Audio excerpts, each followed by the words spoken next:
ये है महासागरीय धाराएं। मैंने आपको बताया कि महासागरीय धाराएं क्या होती है।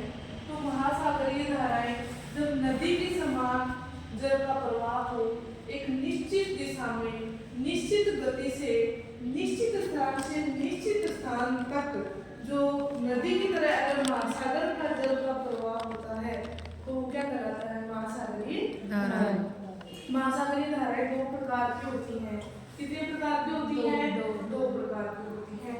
वो होती है गर्म और ठंडी।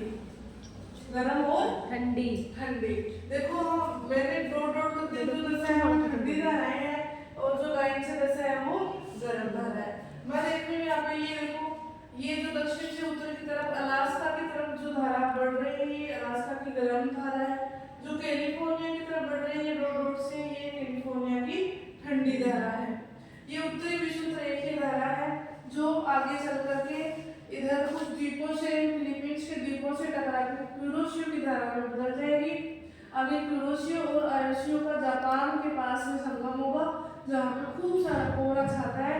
कोहरे छाने की वजह से क्या होता है, वहाँ पे मत्स्य या मछलियों का उत्पादन बहुत अच्छी मात्रा में होता है। जहाँ जहाँ पे भी ठंडी और गर्म जल धाराएं मिलती हैं वहाँ पे मछलियों का उत्पादन अधिक होता है।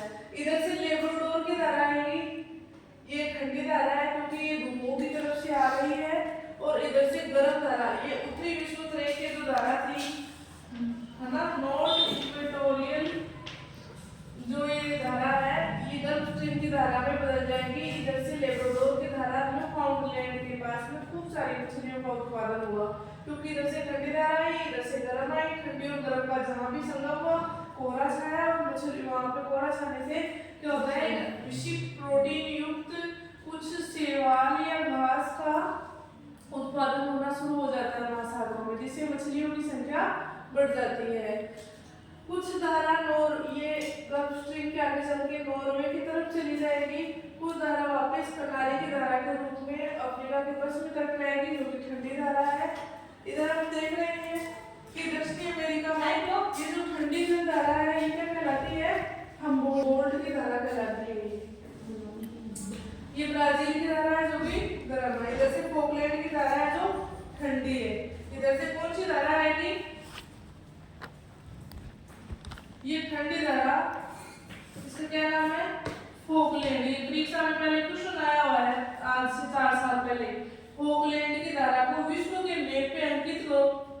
तो फोकलैंड की धारा कहाँ बहती है, दक्षिणी अमेरिका के दक्षिणी पूर्वी तट पे। ब्राजील की धारा और फोकलैंड की धारा गर्म और ठंडी आपस में मिलेगी तो यहाँ भी कोहरा छाएगा और मछलियों का उत्पादन अधिक होगा। बेंगुला की धारा ठंडी है, अफ्रीका के पश्चिमी तट में बहती है। अबुलहास की धारा हिंद महासागर में बहती है। मेडागास्कर अफ्रीका के बीचों बीच और कछुआ मोहनों का प्रवाह के साथ मिल जाएगी और ऑस्ट्रेलिया धारा में बदल जाएगी। इधर वो उत्तर विषुवत रेखीय धारा थी वो क्यूरोशियो धारा में बदलती है और आयोशिया और क्यूरोशियो दोनों जापान के पास मिलती है और यहाँ पे क्या होता है, खूब सारा कोहरा छाता है। दोबारा बता दो। देखो बेटा ये है उत्तरी अमेरिका। उत्तरी अमेरिका के पश्चिमी तट पे गर्म धारा अलास्का बहती है जो अलास्का की तरफ बहती है। ये कौन सा राज्य है, ये कौन सा राज्य है, ये अलास्का है अमेरिका का। ये इतना राज्य कौन सा है, अलास्का। और ये कौन सा है, कनाडा। पता होना चाहिए तुम्हें। ये ग्रीनलैंड, ये वाला पार्ट।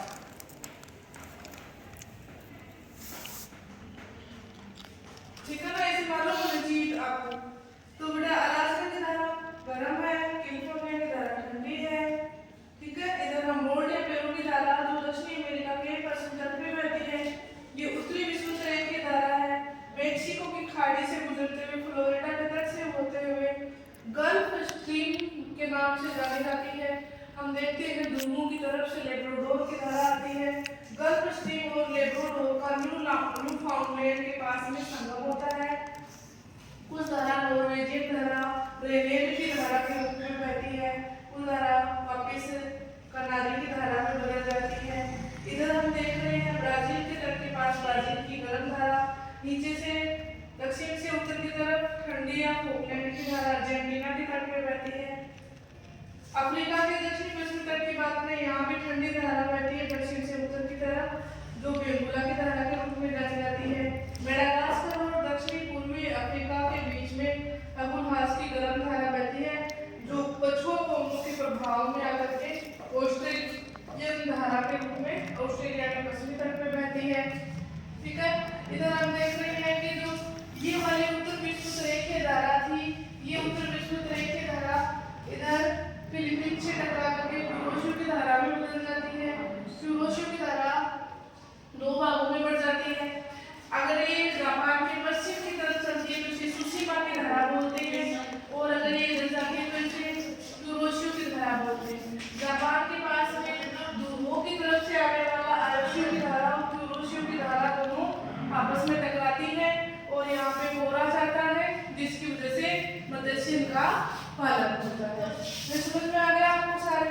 और ये 40 डिग्री 50 गरजता 40 बेहतर 50 चीखता 60 40 डिग्री 50 डिग्री 60 डिग्री दक्षिणी अक्षांशों के बीच में पछुआ पौने पश्चिम से पूर्व की तरफ समुद्र की सतह पर बहुत तेज रफ्तार से चलती है, जिनकी वजह से ये अन्य धाराएं भी इनके प्रभाव में आकर के पश्चिम से पूर्व की तरफ बहने लगती है, जैसे अबुलास की धारा मेडागास्कर और अफ्रीका के बीच से गुजर के वापस पछुआ पौनों के प्रभाव में किधर बहने लगती है, पूर्व की तरफ बहने लगती है। तो ये